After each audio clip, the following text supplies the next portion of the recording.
Assalamualaikum warahmatullahi wabarakatuh. Kembali lagi bersama saya Ibu Fauzia Sahrawati yang akan menemani adik-adik dalam mempelajari konsep dasar gender.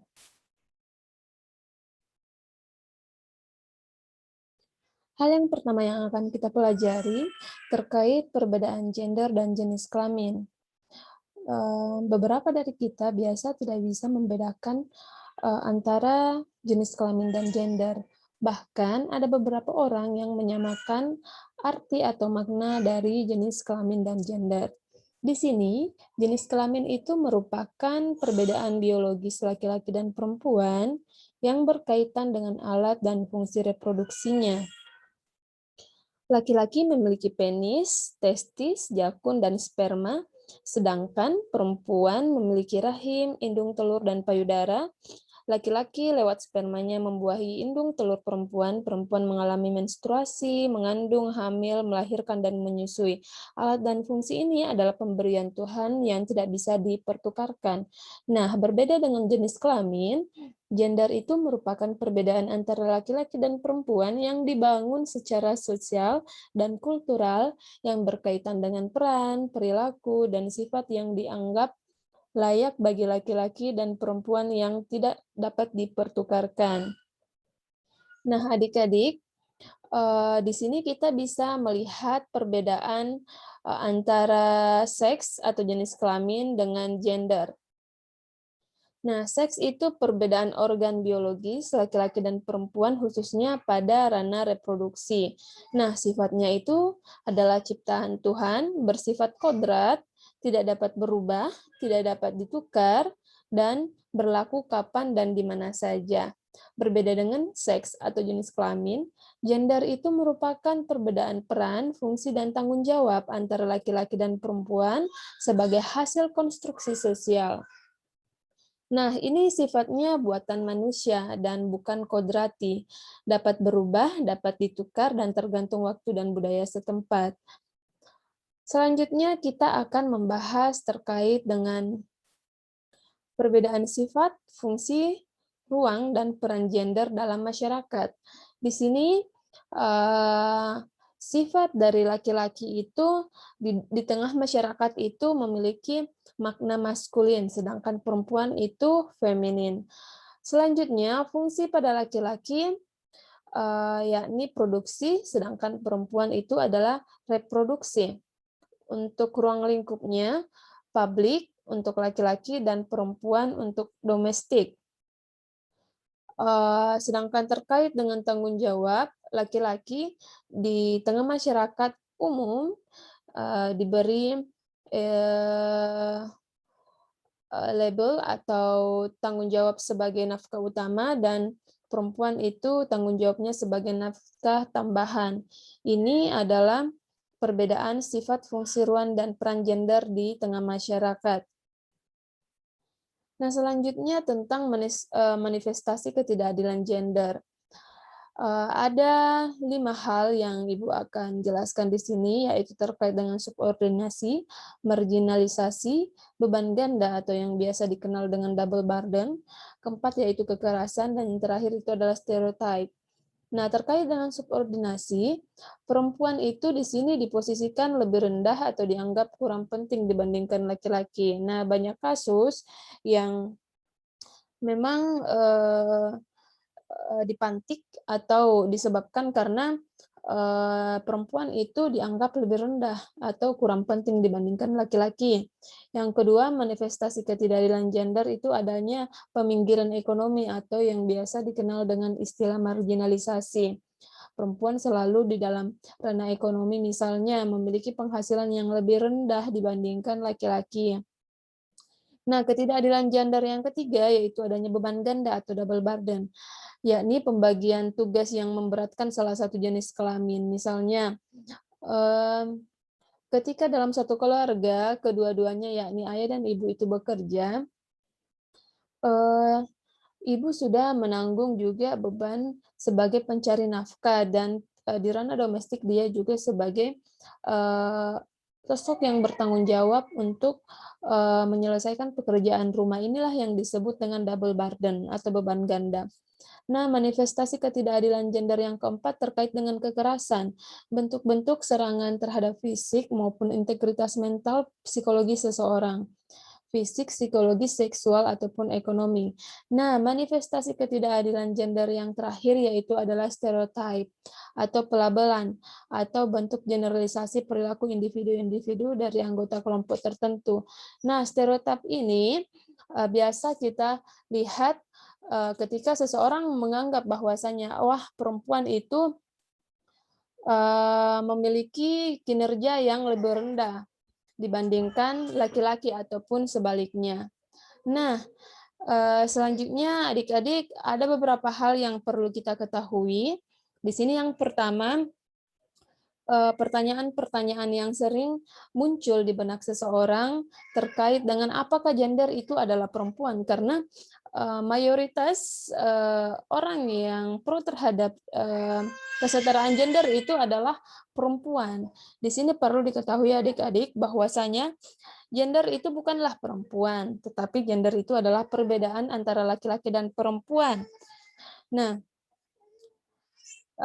gender itu tidak serupa dengan perempuan, namun dalam masyarakat, bahkan di kalangan pejabat pemerintah dan bahkan kalangan akademisi, masih banyak yang menganggap bahwa gender dan perempuan itu sama.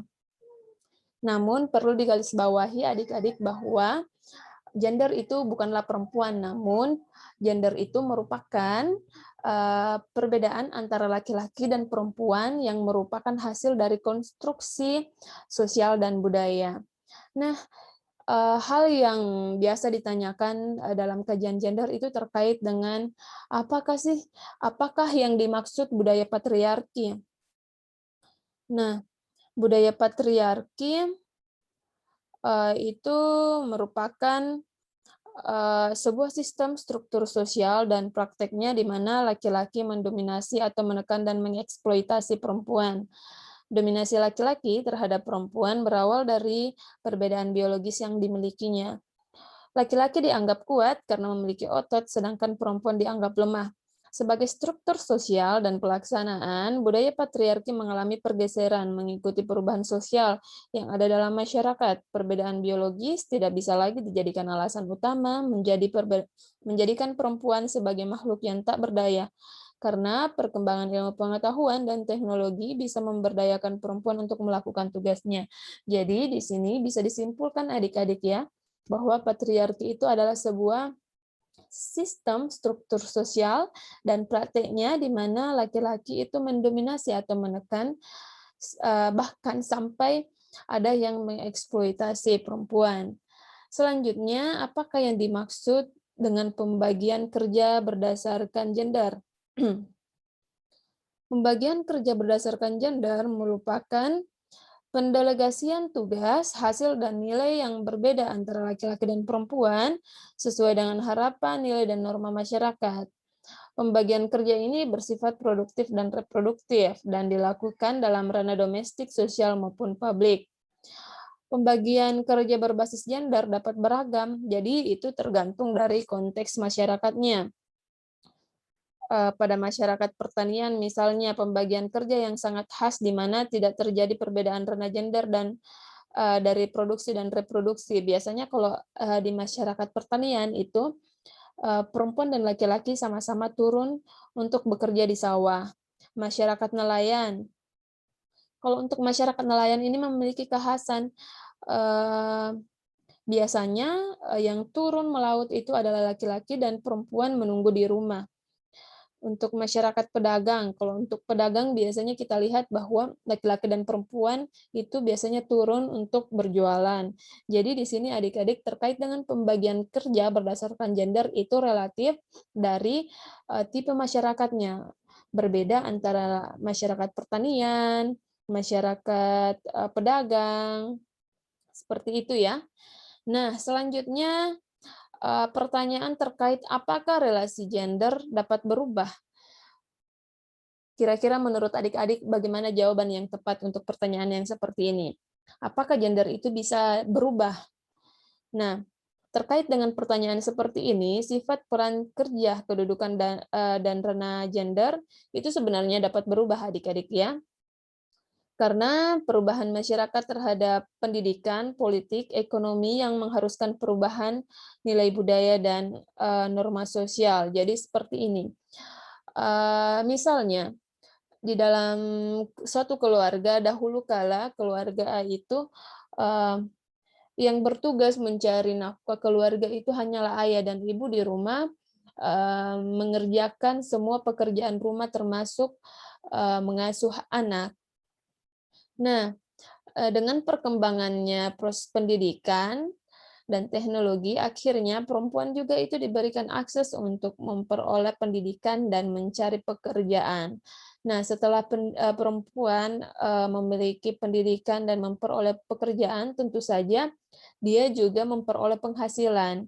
Oleh karena itu, di sini terjadi perubahan gender, peran.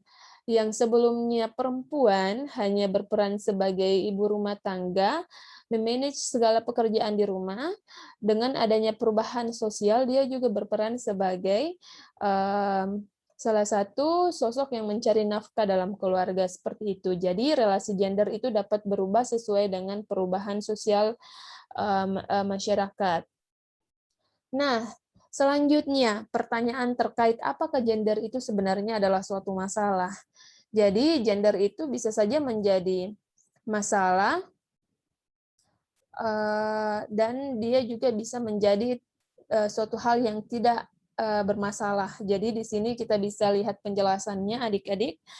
Gender itu tidak menjadi masalah apabila dilakukan secara adil karena akan menguntungkan kedua belah pihak.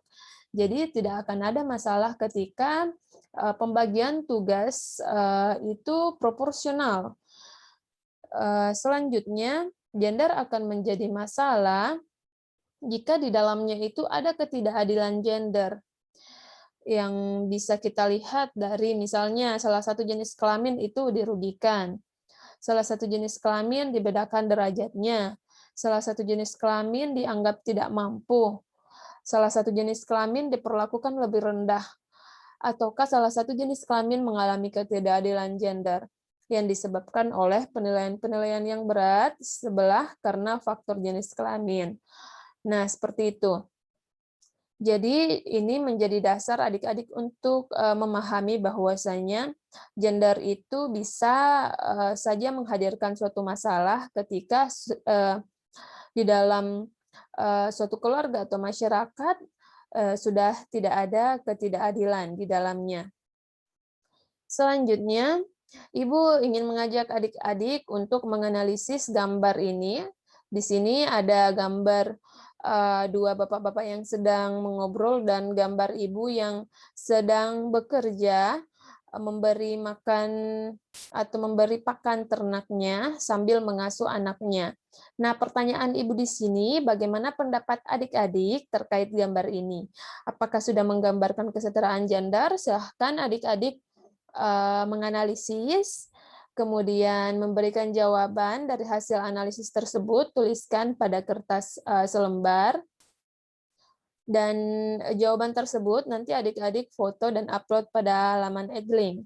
Selain itu, silahkan adik-adik meresume materi yang telah Ibu jelaskan sebelumnya, cukup ke dalam 8 paragraf, tulis tangan pada kertas, dan upload pada laman pengumpulan Edlink. Nah, adik-adik, Ibu juga akan membagikan angket yang akan adik-adik isi. Nah, terkait linknya, Ibu akan share kepada ketua rombel saja, nanti ketua rombelnya yang akan membagikan kepada adik-adik untuk diisi. Jadi ada 3 hal ya untuk pertemuan ini. Adik-adik yang pertama menganalisis gambar, yang kedua meresume, yang ketiga mengisi angket. Terima kasih, semangat belajar dan tetap ikuti protokol kesehatan. Ibu tutup dengan ucapan wassalamualaikum warahmatullahi wabarakatuh.